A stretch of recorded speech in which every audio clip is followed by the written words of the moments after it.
fellow travelers. Welcome to the 81st level of the RPG Cave. I'm one of your hosts, the level 99 human archmage Ryan Turford, and I'm joined, as always, by the level 99 elf medic, Mr. Garret Bland. Garret, how are you doing on this lovely, lovely Monday evening, good sir? Ryan, stand by while I restart Audacity real quick. I am so sorry. It's not detecting my mic. Shows off the rails right already. So give me 1 second here. All good. Let me know while you do that, of course. And I'm glad I checked. Yeah. There we go. Okay. Audacity's going right now, so you can start whenever. I'm sorry, folks at home who are watching the live stream right now. We're gonna go. Greetings, fellow travelers. Welcome to the 81st level of the RPG Cave. I'm one of your hosts, the level 99 human archmage Ryan Turford, and I'm joined, as always, by the level 99 elf medic, Mr. Garret Bland. Garret, how are you doing on this lovely, lovely Monday evening, good sir? This is, of course, not like the third or fourth time we've done this intro again or anything. It's only second, only 2 times. We're good. Yeah. We're good. Yeah. How you doing? I see the voices going on in the Audacity signal. That means it's working. Yeah. It's working, Once I'm out of the shack, it's like, I'm going. I mean, all bets are loose when we're not using Melon anymore, Garret. This is what happens. That's true. Melon was very convenient. Let me tell you. You just download a recording, you just go. So yeah, I'm glad now it's working out. I'm good. Yeah. I'm just letting you know tomorrow's my last day of work of the postdoc, and I'm out of shack. So my life is like going like turning around upside down, but I'll get used to it after a month. So I'm fine. How about you, Ryan? How are you doing? I'm doing well. It's been a busy couple of days, but for the most part, things have been good with me as well. Not as life altering as what you're describing with your week, of course, but I think things have been pretty good. I think things have been pretty good this week. So also shout out to some special people in the chat who know who I'm referring to. But anyways, this is the RPG Cave where we talk about RPGs all the time, except for right now. So let's clear the dungeon of those pesky mobs and get to that raid boss. So folks at home, if you want to support the show, there's a number of awesome ways to do that. Number one, if you're watching the live stream right meow over at youtube.com/carpoolgaming, or if you're watching the video on demand later, don't forget to like the video, subscribe to the channel, and then ding, ding, ding, ring that notification bell to be notified whenever we have a new live stream like this one, or whenever we put up a new video, like the Last of Us reaction videos, which we're doing, after each episode, which are really good because, Seth and Court and Matt have been doing those. So if you've been watching the Last of Us TV show and you want like a cool conversation to watch, that's on the YouTubes. You should definitely go check it out. I highly encourage y'all to go do that. Also, if you're listening on audio feeds, don't forget to subscribe to us there if you haven't subscribed already as well, and rate us 5 stars if you're listening on Apple Podcasts or Spotify. And then if you want this show a little bit early or some exclusive content like the Console War Room with Mr. Badbit and Sean Capri, you can head on over to our Patreon, patreon.com/carpoolgaming. Throw a little tip in the old tip jar and out comes content. All right, without further ado, Garret, we got to get into this one. It is time to read from the sacred texts because, we've already done, a bunch of previews already, Garret, this year. We did kind of our big RPG preview where we talked about a lot of the biggest games of the year, but we didn't talk about every RPG on that show, especially a lot of the indie ones we just didn't talk about. So we decided what we wanted to do, and this was actually, full credit to Garret on this one. This was actually a Garret Bland pitch out here.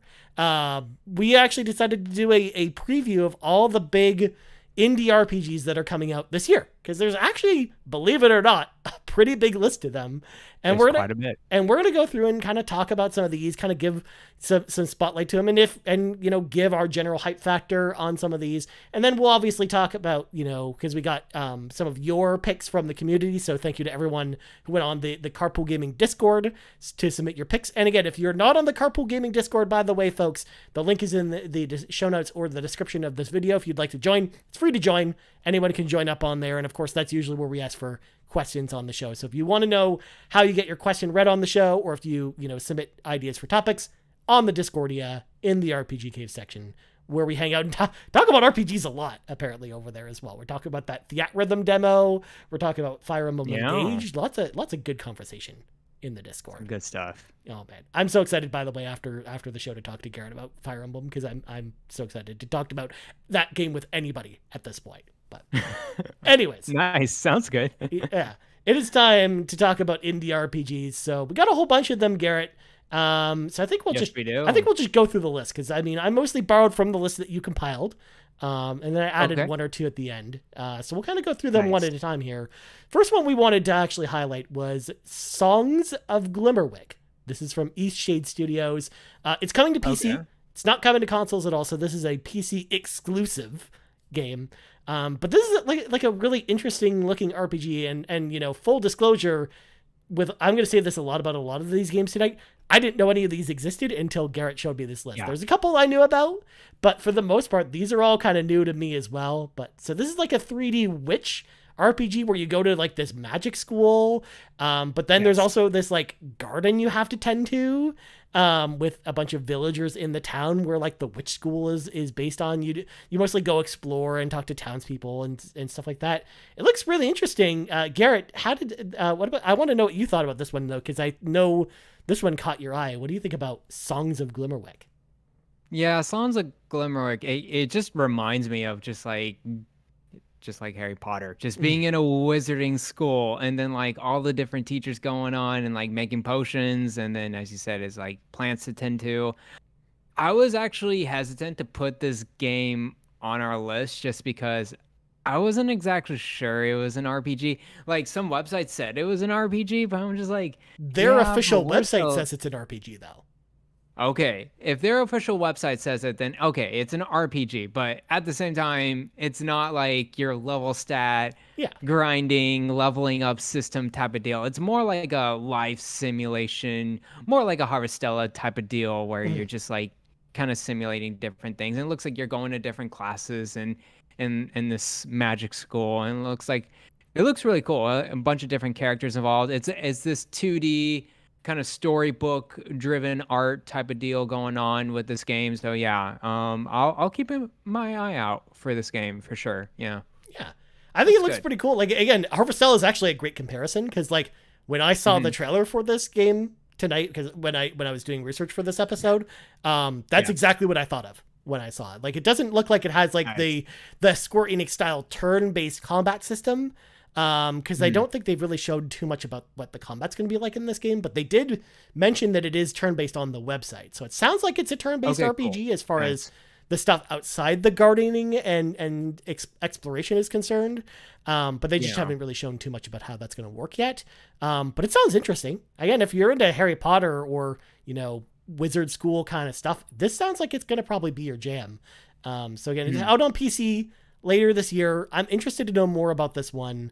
But this is definitely one of the ones that's lower on my list just because I'm, as you know, I'm not a huge Harry Potter fan, but I can see like reasons to be excited about this one. That's for sure. It's a story-driven witch academy RPG. That's what they said. That's what they say. So if it's not an RPG, then you know it's not our fault, Garret. The developers said it themselves. So exactly. Yeah. But this next one, I want to talk about, Garret, because I think I definitely have more to say about this one, and I don't know what you have to say about this one. She Dreams Elsewhere. This one's definitely an RPG. 110% this is an RPG. So this is actually coming to Nintendo Switch, PC, and Game Pass day and date on Xbox, which is an exciting thing.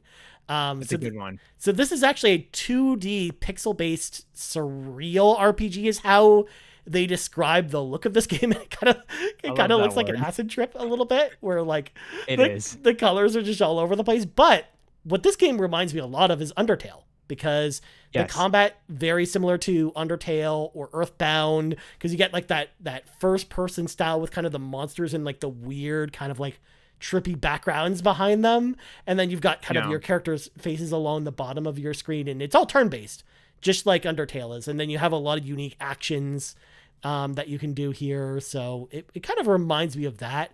And I think this game looks awesome. I didn't know that this game existed before tonight. I've heard the name She Dreams Elsewhere a couple of times on other podcasts, but I was like, I never went and looked up what that game actually looks like. But after watching the trailer and then reading more about it, I'm like, this game actually sounds awesome. I can't wait to play it. So what do you think? What do you think about She Dreams Elsewhere, Garret? I think this was in one of the Nintendo Indie spotlights, and that's how I just kind of know it because it caught my eye. Yeah, as you said, Undertale is a good comparison to this game in terms of its like art style. Because like when I look at it, it really reminds me of like Game Boy Color, Game Boy graphics, and just going through it. And I think the novelty behind it, other than being a cool psychedelic RPG, is that like it has some really cool low vibe music. Surreal is an interesting word for it. I just think of it's very contemporary. Mhm. It's just like trying to be this dark, more I guess current or modern, postmodern type of themes to it. So I'm curious how it's gonna go. I know what they're trying to go for, like with the vibe and the type of audience they want to grab, but it all depends on the execution. Mhm. With these games, it's really hard. It's one of those hit or misses for these types of games that really want to leans on the contemporary art. So we'll see how it goes for sure. But Yeah. yeah, from the trailer, it looks cool. Yeah, this is definitely like of the list that we're going to go through tonight, this is one of the ones that's like highest on my list of ones I want to check out. Like I'm actually, Yeah. pretty stoked to check this one out. And again, like I like that it seems like it's dealing more with, mature themes and stuff like that too. It's not your traditional, even your characters' designs are Definitely. very different from, traditional JRPG character designs too. So I like how different it is, Garrett, and it just feels really refreshing to check out. So, and yeah, that explains why I missed this one, because I haven't checked out like any of the recent indie directs, which is probably why I kind of missed out on this one. Yeah. Yeah, this was just one of the few. It's like, oh, I think Rebecca was really big on it too. Like, oh, this is a really cool game to check out. So yeah, for people who don't know, She Dreams Elsewhere is the game. Supposed to come out this year and will be on Switch and PC and Game Pass day and date. I can't wait. Yeah, I'm excited to play on Game Pass, whether it's on PC or Xbox. If it's just on Xbox Game Pass, but I'm gonna play it on Game Pass probably, because this is one that is definitely on my radar now. But have you heard of the artist Mimi Page? No. That's apparently so apparently she's the main artist or most of the music that's coming from this game. So I guess go check out her music, and if you're into that music, it'll spark your interest for this game too. Nice. Well, next up, we got to talk about the GOAT, the one that the people are probably most excited about. We're just getting this one kind of out of the way right now. I mean, Sea of Stars. What else do we really need to say about Sea of Stars at this point? It's a 2D Chrono Trigger style RPG, very much trying to be like Chrono Trigger, from the makers of The Messenger, one of my favorite indie games of the last generation. Wow. Like, it's basically coming to everything but Xbox sometime later this year. I mean, what else is there? We talked about this a little bit too on the preview show as well, so we probably don't want to linger too much on this one. But man, Sea of Stars still looks so amazing. Like even all the little gameplay snippets that they've been doing, Garrett, where they've kind of been posting like every once in a while just like 30 seconds or a minute of gameplay. Like every one of those that they've been posting over the last like 6 months, all those look amazing too. So just every time I see this game, I'm like, yep, please just give me this game right now. Yeah. It always looks really good. This game screams Chrono Trigger, and then just the art style looks so crisp. Yeah. It's just the animation looks very fresh, very modern, but it has that nice JRPG 90s style to it. The colors, the characters look great. The combat system looks Chrono Trigger. It looks great. Just from seeing it, from gameplay previews to just GIFs coming from their Twitter account. They set a level of expectation. I think a lot of people are really wanting this game to be really good. So yeah, just they're setting that bar. So we'll see how it goes. So are they said that it's coming out like any time frame or just 2023? I think it's just 2023 for now. Yeah, so just 2023 for right now. I looked it up before the show, and unfortunately, that's just how it is. Unfortunately, which is too bad. But that's kind of how Sabotage works. Like they're kind of like way forward, where they will basically just announce the release date for the game like 2 weeks before it comes out, and then that's just how it is. Because like that's what happened with The Messenger. For folks that don't know, like The Messenger got kind of kicked back and kicked back. Like it got new release dates constantly, or I should say new release years constantly, because they never ever gave like a specific date to it. So I think that at some point they will just announce it, probably like a week or two before it comes out. Kind of like River City Girls 2. Like it's probably going to be a similar situation for this than it was for that game. But yeah, so I think I definitely think we'll see it this year, but yeah, I'm excited, especially too, because one of the reasons I was so excited for the Messenger before it came out was because it was trying to do the same idea that this is doing for Chrono Trigger as the Messenger was to a game like Ninja Gaiden on the NES. Like it was very much trying to be just Ninja Gaiden on the NES, but with this cool style of being able to switch between 8-bit graphics and 16-bit graphics on the fly, and it was essentially playing both of those games on top of each other as you play through the game, which is just interesting. So that's part of the reason why it only came to specific platforms, because originally it was supposed to come to Wii U and some other platforms, but that's the reason it didn't do that, because it required a lot of processing power to render kind of both worlds at the same time. So if they and they did an incredible job with that game, and I just can't wait to see what they do with a Chrono Trigger style game. I can't wait. It looks amazing. Yeah, I agree. Yeah. Next up, For the King 2. This is coming to us from Iron Oak Game. This is a turn-based roguelike RPG. And when we say roguelike, when I looked it up, it looks like there are some roguelike elements with the characters, but for the most part, it's not like a traditional roguelike experience. Or at least that's what I gathered from my research. But right, yeah. What's interesting about this game is twofold. Number one, to me, outside of the roguelike elements, it pretty much just looks like a Bravely Default or like an older Final Fantasy game, which of course, is up Ryan Turford's alley, because I love those style of RPGs. Also, the first game, which I never played and didn't know it existed until this week, is actually going to be on Games with Gold next month. So if you've never played it, you can actually just redeem it for free if you have Games with Gold on your Xbox next month and actually play it. And I actually think I might check this one out, because the second game, it's just 2023 releasing on Xbox, PlayStation, and PC, so no Switch for this one. But it looks pretty cool. I kind of like the look of this one. Although I will admit it does look more generic when compared to a lot of the other games that we've got on this list. But what do you think about this one, Garrett? I agree with you. It's a little generic, but at the same time, I like kind of the gameplay loop I saw. It's as you said, it is a roguelike, but at the same time, it looks like a board game mashed with turn-based RPG mechanics.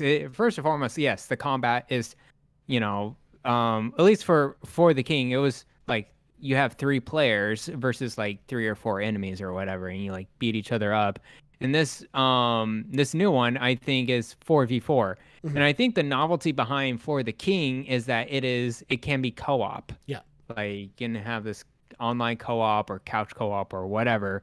And most people requested 4v4 gameplay, and that's what they got with For the King 2, the sequel. So I'm definitely interested how this game is going to go. I think this game was on Game Pass a while ago. It must have been like the first or second year or something like that. But I'm glad it's coming with Games with Gold, and people are able to check it out. I've always seen it in the background, and but I just never seen other people talk about it, so I didn't play it. But it looks, from the gameplay mechanics, it looks pretty solid. Yeah. So I'll definitely, check it out whenever I have time. It's on Game Pass. Or Games with Gold. I'll check it out. Yeah. Yeah. Everyone's gonna own that game, pretty soon at this point. So you may as well redeem it. Why not? It's a free game at that point. Yes. I agree with what you said there as well. Where I think the big hook with this one is a multiplayer game, because we just don't have a lot of multiplayer RPGs in general, let alone multiplayer indie titles. So that's interesting that's going to be part of this package, and it's definitely worth. Like, it's one of the things that makes this stand out, because like I said before, I think the visual style looks fairly generic, just like the characters and stuff look just kind of bland, but the gameplay looks fun. And as long as the gameplay is fun and the multiplayer works, I think this one might actually be a good time. So this is and This studio's been like they released For the King 1, and I think they've been so like looking forward to like fixing and not fixing but improving what they've done beforehand. So that's why they're so heavily invested into a sequel. And so I'm sure the sequel will be just an improved version of the first one. So definitely excited to check it out. Absolutely. All right. Well, next up, let's move on and talk about a remake, Garrett. We're going to talk about a remake here. Gothic 1 remake. So this is like an old school PC RPG that's getting remade and released by THQ Nordic and Almia Interactive. I hope I said that correctly. If not, please correct me in the comments. Alchemia. I think that's it. Yeah, Alchemia. Okay. With the K, yes. Cool. The spelling that I had, by the way, I copy pasted it without the K, so that's why I said it wrong. Anyways, it's a third-person action RPG, very traditional medieval times kind of stuff. Like it's not really like a fantasy game at all. It is more of a traditional medieval RPG.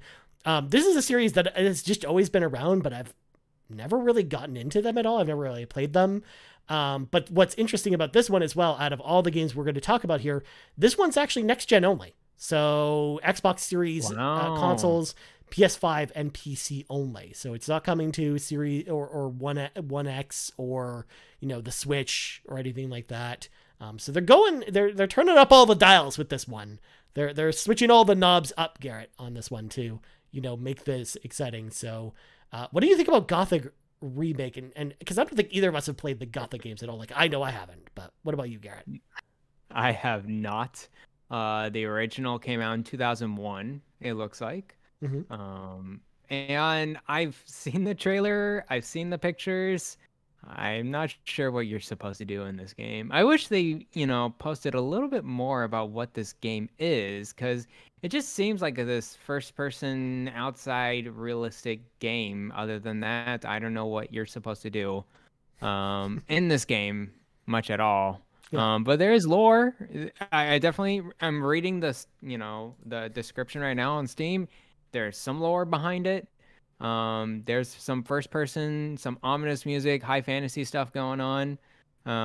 So I'll definitely, keep an eye on it. But I'm not gonna be like day one buy because it's not telling me much. To be honest with you, Garrett, I want to just throw it out there. Like when you said that there's lore in this game, I wish so badly I had a button on my Steam Deck to then press the lore confirmed button to have like a big graphic come on the screen saying lore confirmed. Because I think that would be amazing. Great. We need something like that for this. We should have something like that. Really should. God. What is this show even? But yeah, like no, this seems like a. Did you play For Honor at all, Garrett? Because this seems like from the gameplay from the previous Gothic games, they kind of play like For Honor, where they're like more like slow paced. It's a lot of blogging and parrying kind of thing. I haven't played For Honor, but I know exactly what you're talking about because I've seen so many videos of For Honor. Yeah. Yeah, I know what you're talking about for sure. So I'm actually pretty sure the remake's going to have something very similar, where it's going to be like a For Honor style, a game with like RPG elements from the sound of it. So yeah, which would be cool. By the way, this is the first game that the studio is making, according to Steam. By the way, Alchemia Interactive. This is their first game, so it'll be interesting. Yeah, like what they bring to the table with this one.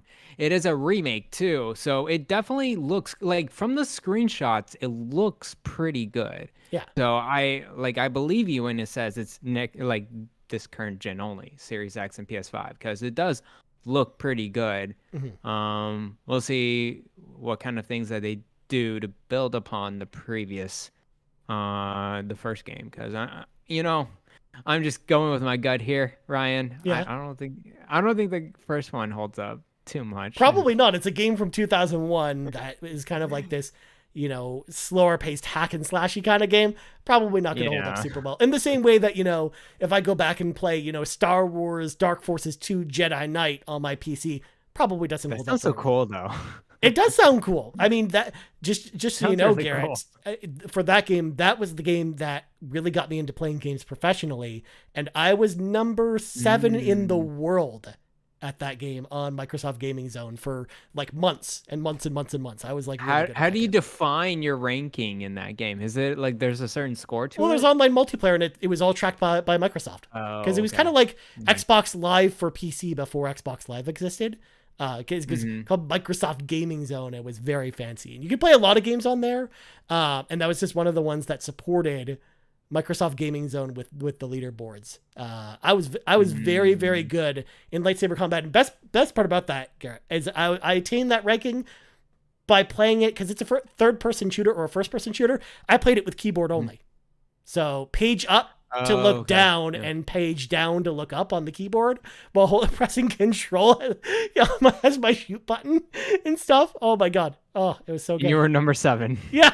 Yeah. with the keyboard. Nice. Oh my God. Um, It's so good. just to let everyone know, the original Gothic. I'm, just really digging into the lore behind this game now. Lore confirmed. It came out on Steam in 2001. Mhm. Like it's that, or like it's on the Steam platform. Well, in it March wouldn't 5th have come to Steam in 2001. 2001 because Steam came Mm, into existence in 2004. okay. Because that's So when I guess they 'cause- just put the date in there. oh yeah, I they guess, do that for all the in older Steam games. platform. Like you I see. like Okay. total. I have a copy of Total Annihilation on Steam, and it says on the Steam page for that game it came out in 1997. So Okay. just throwing it out there. But you can buy the original Gothic 1 for $10 if you're really curious about what this game is. And it definitely looks like this. Uh, it definitely a late 90s, early thousands high fantasy RPG Yeah. type of thing going on. Yeah. Yeah. And it's made by developed by Piranha Bytes. And they're making, all these other kind of okay RPGs too, like Elex and stuff like that. So yeah. Also, shout out to Rybo in the chat, who still also remembers Microsoft Gaming Zone because Age of Empires 2 was on there. Absolutely, that was definitely a thing. Before, I don't even know that. When was that? like late 90s, early 2000s. Oh yeah, I wouldn't know that. Basically, I still until played Age of Empires too. Because you remember, remember. games for Windows Live, Garrett, when Gears of War came to PC. Because like No. I didn't mess with PCs during that time. Because that at that point, that's when they switched over from Microsoft Gaming Zone to basically just have Xbox Live on PC essentially. So that's kind of Okay. That's when the transition happened. that's when the transition happens, where you could actually earn achievements in the PC version of 2007. Gears of War, which is interesting. But Yeah. anyways, moving on, we got to get our muskets ready, Garrett, for this next one, because we're going to talk about Flintlock, The Siege of Dawn. This is a third-person action RPG that's basically coming to every platform under the sun, except for the Switch, because apparently it can't run there, but everywhere else, it's coming there sometime this year. But they pitch it as gods versus guns is what the elevator pitch is for this one, where you're fighting a bunch of gods. And it's, of course, in the age where everyone's got, muskets and stuff like that. So not, traditional weaponry, but like very old school weaponry. You're fighting these like holy, knights and stuff like that. You're shooting them with, musket barrels. It's like an interesting looking game. Very different from a lot of other stuff that's out there. First of all, we just don't get a lot of games that have muskets in them, because musket combat sounds kind of horrible because of how long it takes to, reload the musket. Yeah. But it's an interesting idea for a game. Like, it's very different from a lot of stuff out there. But did you look into this one at all, Garrett? I looked into a little bit of it. Yeah, it looks kind of cool actually. Very magical. The musket thing, I'm not like too behind on, but not Gothic. What was it? Greedfall. Yeah. Had that musket action going on. It's more of the colony type of era, during the mid to late 1800s. It kind of feels like that, but more in the like a high fantasy world. Looks cool. But other than that, I'll keep an eye out. There's no price tag, and it just seems like it's just doing whatever. So the developer, it looks like their first game on Steam. So we'll see how it goes. Yeah. I mean, it's definitely like an interesting start for them, I think. And even though I don't think I'm curious to know how that game's going to play, because that's the one element we can't really tell from the trailers. They just said it's an action RPG of some kind. So I'm curious how that's going to work with kind of the musket combat per se, or if you're going to use melee weapons, or how all that's going to work. But it looks interesting. Again, it looks very different from a lot of stuff out there, just from a tone wise. The story sounds interesting too. So I'm willing to learn more about this one. Yeah. The publisher is Kepler Interactive, the same people that publish Scorn. Okay. And Cat Quest, our favorite Cat Quest game ever.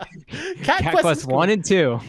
God, those and Scorn are just such similar experiences, Garrett. Clearly. Some of these publishers, man, they just like, oh, okay, you want a game published? Sure, let's check it out. Cat Quest and Scorn, you never thought that would be in a mix together. Yep. But here we are. Publisher group. Here we are. Yeah. And Sifu. See, they're publishing Sifu on Steam, so that's cool. That's not so bad.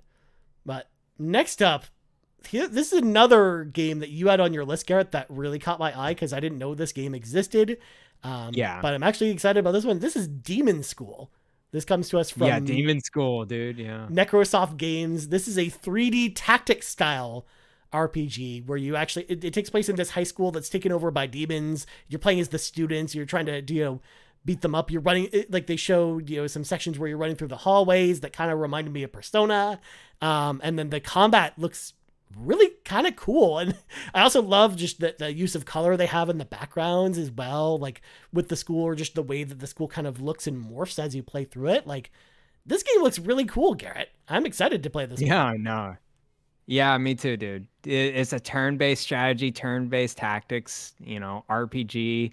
It looks like it has that gothic demon type of vibe going on, and even with the characters, like it really reminds me of Shin Megami Tensei quite a bit, from like the character art, and then like being in a high school and like with students, and then like with the story and whatever. It looks really, really cool. So definitely keeping my eye out for Demon School. Yeah. And this one's coming to all platforms except for Switch as well. Yes. So, or sorry, it is coming to Switch as well. It is coming to every platform. So you are going to want to check this one out. I was going to say, for anyone who's listening to this or watching this, if you haven't seen this game already, please go check out a trailer for it. It looks really cool. It's coming out later this year. Don't have an exact release date, just 2023 at this point. Next up, Darkest Dungeon 2. Now, you might be saying, dear listener or viewer, but Ryan, Darkest Dungeon's already out. I can go buy it on Steam right now. That's the case. But it's been in early access since 2021, and it's getting its full release later this year. And it actually says on the website it's coming out in February of 2023. But I can't seem to find a release date that kind of backs that up at this point, Garrett. But Darkest Dungeon was a game that I've talked about before on kind of our indie showcases, because that's a game I really enjoyed. It's like a tough as nails role-playing game that was all very much about unit positioning and making sure like you had like kind of the back of your party just as fortified as the front of your party. Like, there was a ton of strategy that went into that game. And also too, I love the idea of having to the unique ways of, getting the morale back for your troops, whether it's like, sending them to the bar or the strip club, or, whatever they need to do to, kind of get their morale back up and get excited to go back into the dungeon again. Like, I love Darkest Dungeon, the original. It was so hard, but it just felt like such a rewarding experience that I just really enjoyed that game. So I'm glad this one got a sequel. And I haven't tried Darkest Dungeon 2 yet. I've been waiting for kind of the full release to come out, because the same thing happened with Darkest Dungeon 1, where that was also in early access, and I made sure to wait until the full release was set to check it out. But so I'm doing the same thing with this one, and if it is coming out kind of next month, I'm actually pretty excited about this one as well, and I want to check it out. But Garrett, what are your thoughts on Darkest Dungeon 2? I've tried Darkest Dungeon multiple times, especially on our beloved Vita, PlayStation Vita. It is a hard game. Yeah. No doubt. This game, Darkest Dungeon, the original one, always feels like an uphill battle. It always feels like you are suffering each of your characters, and there's a unit placement. And I have to be in a particular mood to be in that type of game, to be honest with you. It's the same thing with From Software. Sometimes I just like plop down and I'm like, okay, what kind of I'm gonna continue Darkest Dungeon, or I'm gonna continue Dark Souls, or I'm like, no, no, no, no, no, no. I don't feel like playing this right now. I'm gonna play it when I'm in the mood for it. It is one of those games, but I know a lot of people are very addicted to Darkest Dungeon, are very addicted to that roguelike RPG going through and like your characters, they may die, but they also improve and you also invest, and it's a very solid gameplay loop. And people should go check it out if you're really into roguelites and if you're really into turn-based games, because this is like pretty top notch. Yeah. Out of all the indie studios, I would say this one is up there, like top 3 in terms of just turn-based mechanics. It knows what it's doing with its unit placement, with its mechanics, with buffs and debuffs and stuff like that. So guys, go check out this game because it looks really good. And I might, I'll definitely give it a good stab at it because I do like the original one for what it's worth. Yeah, definitely. That was a great game in particular to play on Vita as well. Like I really enjoyed playing on that platform. So I am sad that the Vita, of course, may it rest in peace, so that we don't have the Vita at this point to play this one on. But I am excited to definitely try the full version of this game when it does release. So again, it sounds like it's going to be pretty soon as well. So I'm excited to check out that full release. But yes. Next up, we got Sacrifier. This comes to us from Pixelated Milk. This is a 2D action RPG, but what's interesting about this one is, again, it's going for this like kind of old school look to the game, but it's all about timing elements during battle, where essentially you and the enemy will attack, and it's all about, button timing as to whether or not your attacks go through, which is interesting. So I think this game looked pretty cool as well. Like this is another one that I just didn't know even existed until we started talking about this, and this is one that you probably saw in the indie showcase or something like that for the Switch, because it is coming to Switch as well as every other platform sometime later this year. But what do you think about this one? Because again, this is another one that was on your list of games, Garrett. Yeah, it looks cute, for sure. It has that chibi art style going on, and then like going through just like a typical story. I honestly, I haven't like gotten in too much of the game as well, but it looks cool. That's all I gotta say about it. I don't know how much. I don't think they've shown too much of it. Yeah, they showed a little bit of the battle, a little bit of the exploration, but not a ton of this one. But yeah, like the trailers they've released, and the screenshots they've released, I think this looks pretty cool, and I'm actually interested in this one too. Especially because I like the idea of it not just being a standard turn-based RPG, but it kind of reminds me more of something like Legend of Dragoon as far as the timing elements in combat are concerned, or like Mario and Luigi. So like that's one of the reasons I'm actually excited about this one, because the combat looks different from a lot of the standard turn-based RPGs we have out there. So this one is definitely on my radar. So again, coming to all platforms later this year, including Xbox, which we'll actually probably end up with a code for this one. So I may actually play that way, but we'll see. Yeah, and it's published by themselves. Yeah, they are not going with any publisher. Pixelated Milk is, and they made Regalia. I think I've heard of that one actually. I've heard of that one I haven't too. played it. I think that's I think that's like a open seas kind of RPG, like a pirate. Yeah, it looks like a tactical RPG to me. Yeah, like cool, nice. And then the last one that we wanted to touch on, of course, before we get to listener submissions, and then of course questions, because we got a couple questions for us as well. This one caught my eye during the Xbox Japan Tokyo Game Show presentation last year, which I was not expecting to see this one there. Fuga Melodies of Steel 2. This comes to us from CyberConnect 2. Now, normally, you, dear listener, you might be saying, but Ryan, CyberConnect 2 is kind of a big studio.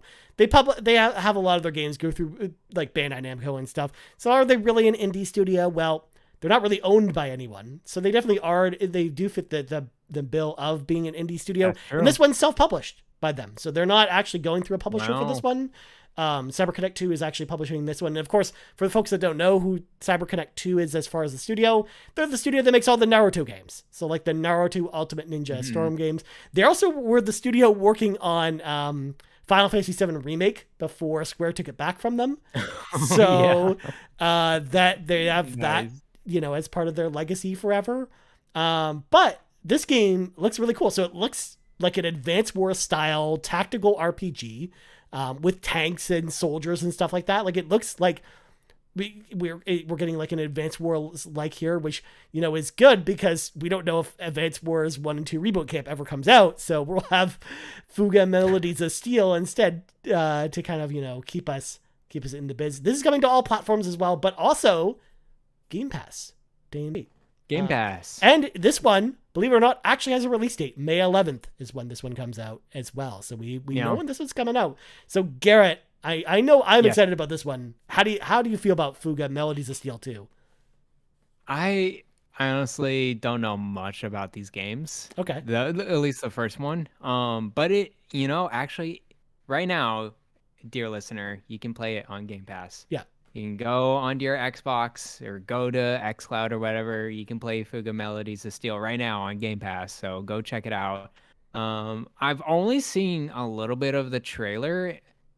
They don't show you much of the gameplay at all. Right. Which is kind of like, I actually am intrigued about the tactile RPG-ness. I only saw the battle systems in there and just like the story and the lore. I'm like, no, just show me how the tactics work. So I'll definitely, I think for me, I'm going to go back and actually play Fuga Melodies of Steel a little bit first, just to see what it looks like before I even start to get excited.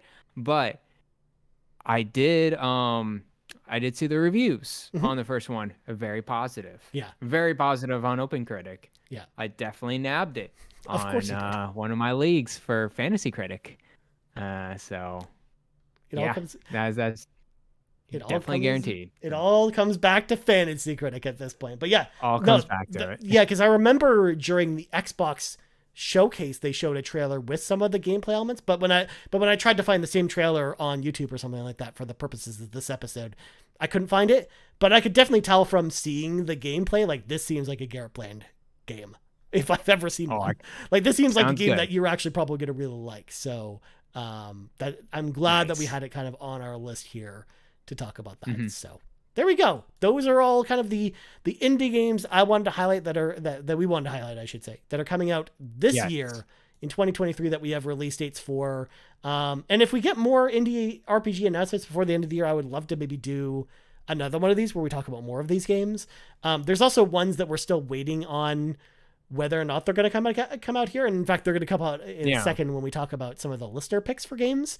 But I think there's going to be some good indie RPGs for the next little while. But let's hear from some of the listeners. Let some of the listeners into the cave with us.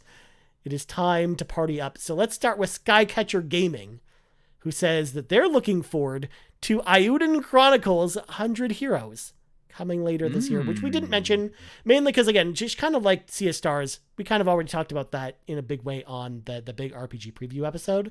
And not only that, too, I'm still not even 100% confident that game even comes out this year. But they keep saying this year, so let's hope so.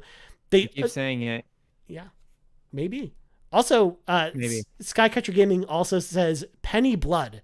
They're also excited about. And Garrett, if you don't remember this one, this is the game from the studio of people who worked on Shadow Hearts on the PlayStation 2, that like 1920s, turn-based RPG that I talk about all the time. Me and Nagachaka, we ride or die with that game, because him and I he's like the only other person I know who's played those games. But they're doing like a spiritual successor to it called Penny Blood, which is kind of like a spiritual successor to the Shadow Hearts games.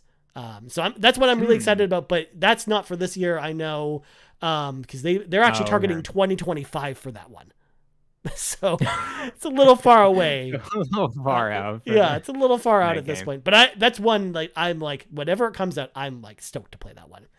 But that was the one that was like kind of this dual kind of announcement on that Kickstarter with Armed Fantasia. We were about to get to that because Savoy Prime says that they're also looking forward to Eiyuden Chronicles 100 Heroes, despite Eiyuden Chronicles Rising disappointing them. They're not interested in Penny Blood because they weren't a fan of Shadow Hearts, but the Kickstarter started Armed Fantasia because they really enjoyed Wild Arms and Wild Arms 3. So again, Oh, similar idea where a lot of developers who worked on Wild Arms over at Sony started their own studio, and they're working on like a Wild Arms successor called Arm Fantasia, which of course is a Wild West turn-based RPG, which is going to be exciting because I love the Wild Arms games. So I actually am stoked for that one too. That one's also targeting 2025 though. So not anytime soon, but again, similar to Penny Blood, as soon as they tell us when it's coming out, I'm so there. I'm so excited for it. They knocked out all of their goals, their fundraising goals on Kickstarter for both games. I guess this, I don't know. This is the weirdest thing. It's a dual launch. Yeah. It's like a dual campaign for Penny Blood and Armed Fantasia. Of course, it's made by the same studio or whatever. So I think they have the same publisher, but they're made by different studios.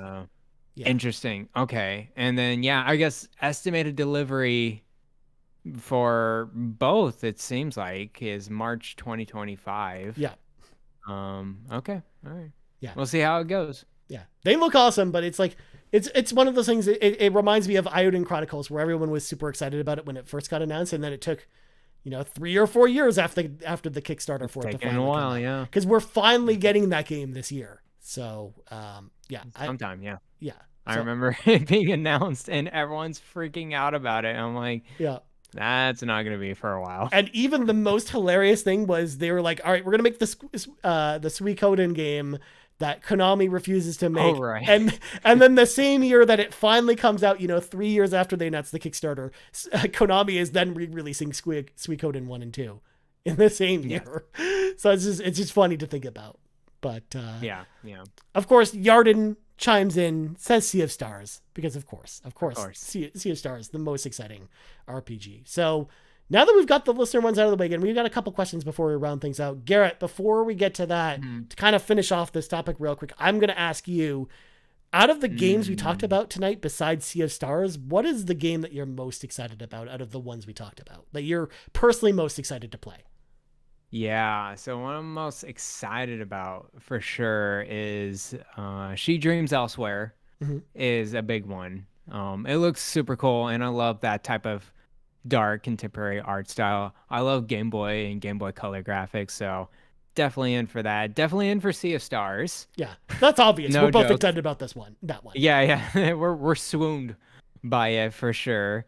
Demon School is another one. Yeah. That I'm keeping my eye on. And Darkest Dungeon 2. I don't know if I'll buy that day one. I would rather play the first one a little bit more and see how the second one goes. If people are really excited for the second one, I may jump on it later on, but I'll just play the first one for a little bit. Yeah. And then Fuga. Fuga is a big one.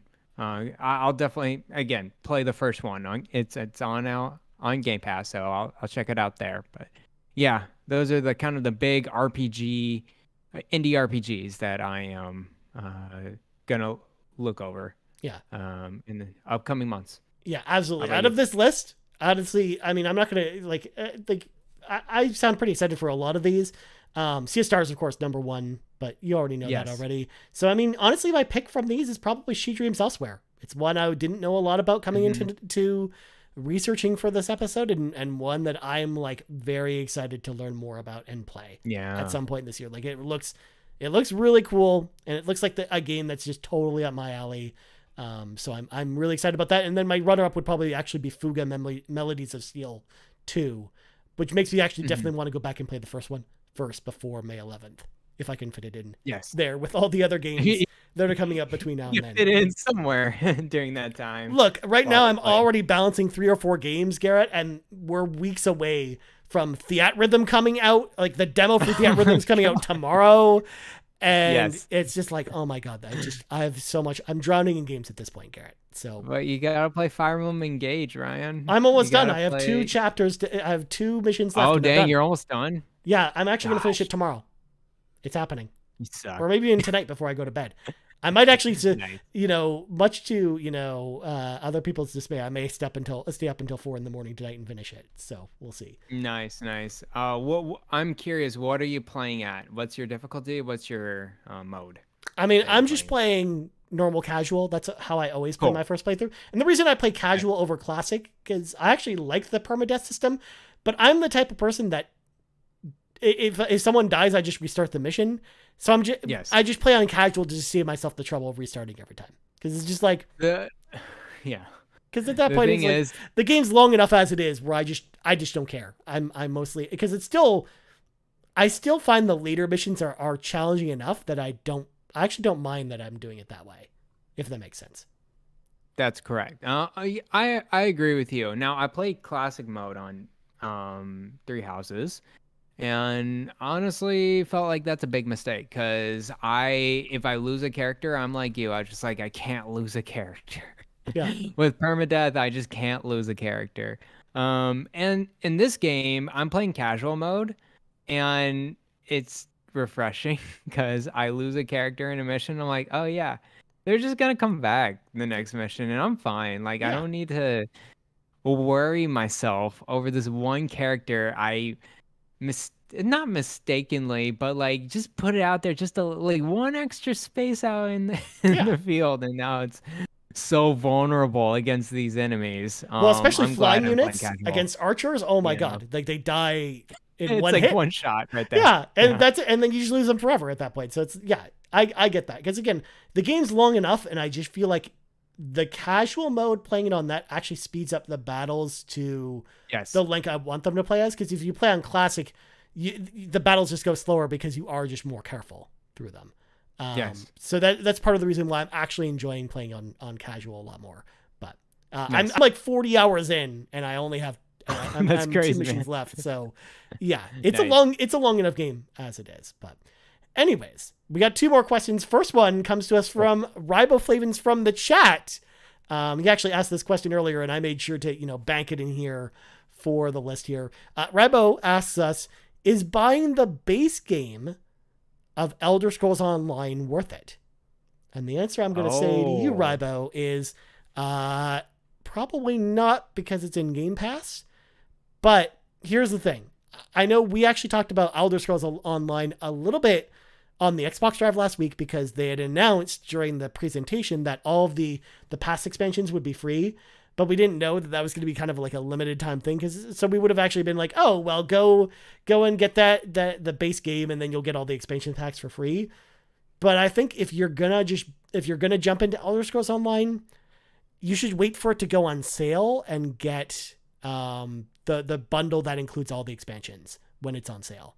I think that's actually the best way to go about it, rather than going and getting just the base game on its own and then playing it that way.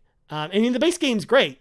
Don't get me wrong, but it's just bang for your buck is concerned, or the fact that I think just from the limited amount of Elder Scrolls Online that I've played, I feel like the more interesting stuff happens in the expansions versus the base game. So that's kind of the reason I recommend to go that route. But I don't think you've played, ESO all that much, Garrett. But do you have any comments on this one? yeah, no, I kind of agree. I think he's asking that because of on Steam it's on sale. At least the base game is, and if you look at the description, it includes the Morrowind chapter, Right. which is like the first one or whatever, or like the second or third. Um, this is complicated. I would agree with you. It's just like wait it out Yeah. until High Isle. Well, Like just to throw it out High there, Isle, during the yeah, PlayStation end of year sale on just on the PSN store as an example, the High Isle expansion bundle with everything, like all the Elder Scrolls Online stuff, was $20 Canadian. yeah, So at that point, yeah, yeah. you're getting so much more for the extra $13 that it's just like I feel like you would get, or $12.50. I will correct myself. But the extra $12.50, you're getting so much more game there, and what you're also getting the more interesting stuff. So that's why at that point I would say just to do that instead. But Yeah. So I think they're kind of cheaping out on you right yeah, now on Steam. They're trying to get you at like a certain base level and not like actually giving you a sale. yeah, Um, I would wait till specifically High Isle Collector's Bundle, because that's the latest expansion, and that includes all of the previous DLC. Yeah. And I think that will come in like maybe a couple weeks before Necrom or the latest DLC. Well, it'll go on sale again between now and then. Like they go on the sale like all the spring time. sale. Yeah, like it'll be on spring sale probably, and it'll probably be that price I quoted before. It'll probably be in the $20 range to get that, and at that point, then you're laughing with all the value at that point. So it's just I think that's the better call. That's a much better value than base game plus Morrowind chapter for. Yeah, if you're going to dive into that experience, it's worth it to get those expansions, especially because it's not even just the content; it's also the improvements that come along with the expansions. It's the extra character classes, it's the extra skill improvements that you get for your characters, it's just extra customization options. Like there's a lot that comes along with it besides just the content, like the leveling content. And I would definitely wait for the Skyrim expansion because they do have that, and it's pretty fun. I played through some of it myself, like I think last year or a couple years ago. Yeah, it's just a little nostalgic for me going through that world. Yeah. All right, and last question of the week comes to us from I Can't See, who asked the question, when comparing release schedules between this year and last year, what upcoming game has the most potential to become the next Elden Ring for RPGs? Because Elden Ring, and again, and I'm just interpreting, what I Can't See said with this question here, right? When he was talking about Elden Ring, I think what they're talking about is the idea of like a revolutionary RPG that changes the way we look at that genre. And I'm going to just say it right now. I think out of all the games that we know about coming up, I think Final Fantasy 16 is the best chance of being that game. Because it's going to be so different from every Final Fantasy game, so different from every other JRPG, where it's going to have, the story chops of Yoshi P and the team that make Final Fantasy 14 combined with the combat of Devil May Cry. So I think it's going to like make you think about RPGs and narrative-based games a lot differently, where you can have this fusion of amazing, fast-paced action gameplay combined with an amazing story, because it's just one of those things where we haven't really had a game like that before, where, as good as Bayonetta or Devil May Cry or Ninja Gaiden are, like that style of game, as good as those games are gameplay wise, none of them have good stories at all. They're all terrible. They all have like terrible stories, or they're intentionally cheesy. Like the Devil May Cry games or Ninja Gaiden, like those games are intentionally cheesy on purpose. But what makes them masterpieces are the gameplay mechanics. So combining those gameplay mechanics with the level of storytelling that I'm expecting from Final Fantasy 16 makes me really think we're going to think about RPGs a lot differently when you combine those two things together. And that's one of the reasons why I'm just so excited for that game. It's easily my most anticipated, personally my most anticipated game of this year for that reason. So I think of all the games we know about, as far as RPGs are concerned, that's probably is the best chance of being Elden Ring. But even then, like Elden Ring is such a special game when you compare it to other Souls-like games that it's tough to look at any RPG that's coming out now and seeing another game that's going to revolutionize the genre in that same way. And I think Final Fantasy 16 probably has the best chance out of the games we know about so far. But what do you think about this question, Garrett? That's a hard question, man. I don't know. I think Final Fantasy 16 has a good shot. I just think I don't know what's gonna come from that game. It's very unknown because people who all the previous Final Fantasy games, you kind of know what they're doing. Final Fantasy 15, you definitely know what that studio is now. Yeah. Their reputation. It will not reputation, but their strengths. You saw that what happened with Forspoken, because that was their next game after Final Fantasy 15. You kind of know what they're doing. And then like all the previous Final Fantasies, you kind of just you see the studio and what they're making. It's like, we kind of know what you're doing. And Final Fantasy 16 is kind of the first time it's like, this is new. This is refreshing. I'm glad that they're doing this.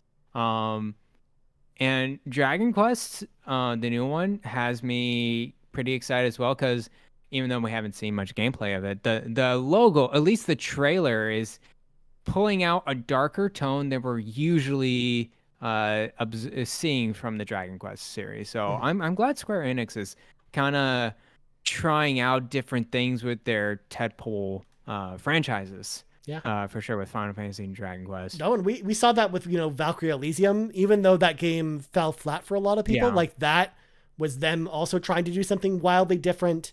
And they've been doing that with a lot of their games. Geofold Chronicle as well was another game that was just like totally just out of different from nowhere. anything else that they had. So yeah, props to Square for at least trying to do a bunch of new things, while also again giving us traditional experiences like Star Ocean. As much as I like that game, like that one was more of a traditional, action RPG. Yeah, definitely. Because it was trying to be a Tales game. Let's just call a spade over here.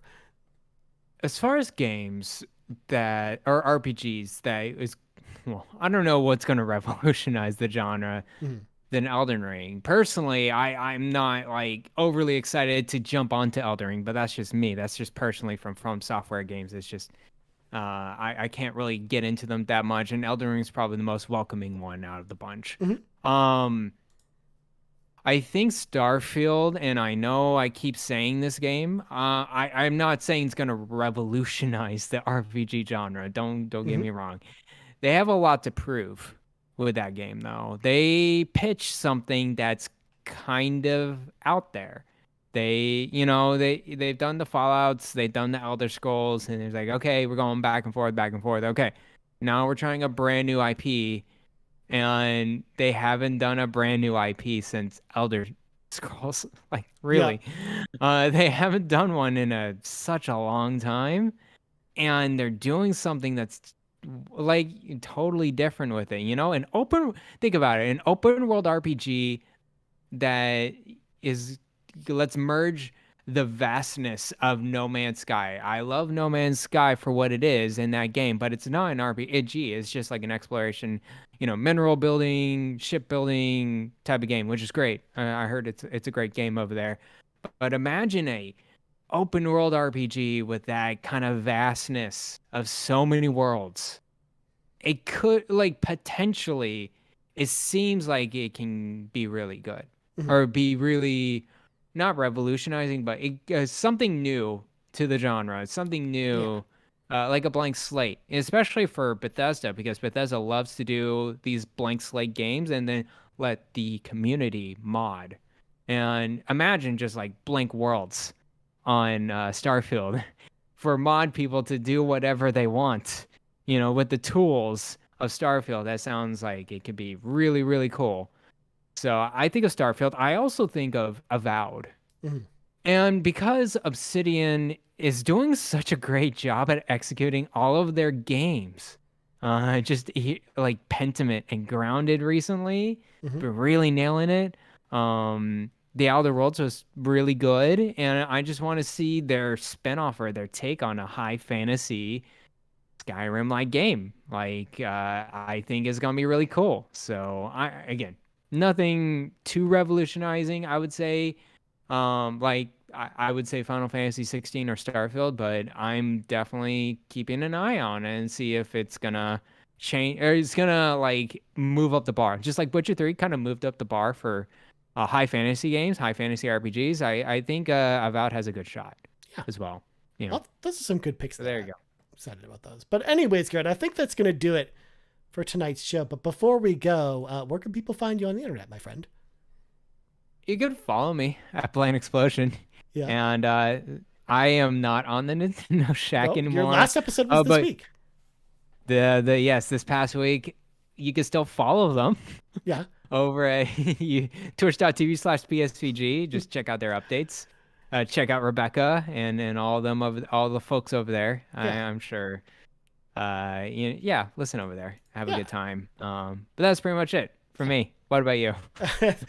As for me, you can find me on Twitter at http://twitter.com/Ryan Turford in your TigerElectronicsGame.com video web browser. You can also find us on Twitter using Netscape Navigator, heading on over to http://twitter.com/carpoolgaming. You can also find us on YouTube, youtube.com/carpoolgaming, on podcast services around the globe. So for Garrett Bland, I'm Ryan Turford. This has been the 81st level of the RPG Cave. Only 18 more levels until level 99. and we're out. Bye bye.